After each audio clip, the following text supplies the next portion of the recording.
প্রথমে এই মাংসর মধ্যে নুন একটু দিয়ে এটাকে ভালো করে ফেটালাম পেঁয়াজের মধ্যে। তারপর চলে এলাম মশলা। এখানে তেল গরম হয়ে আছে আমাদের, বাস দেখছেন তো তেল গরম হয়ে আছে। এবারে এই পেঁয়াজগুলো দিয়ে দিলাম তেলে।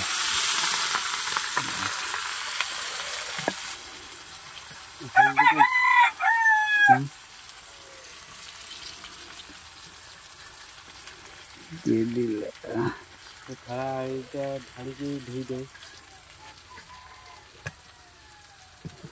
জল একটু দিয়ে দে, আর ওটা এটাই জল দাও। মাংস পেঁয়াজ দিলি কিছু লাগবে না, ওটা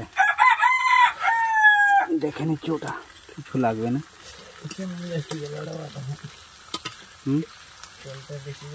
কিছু যাবে না।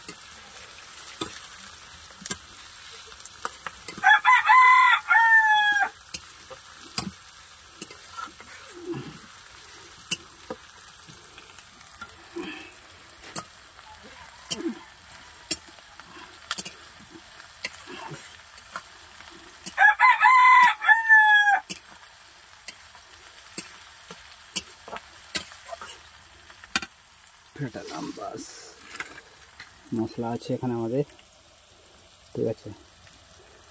যখন পেঁয়াজটা লাল হয়ে আসবে তখনই আমরা এক একটা করে আদা রসুন সবগুলো আস্তে আস্তে করে দিয়ে নাড়াচাড়া করে তারপরে মাংস দিয়ে, ঠিক আছে।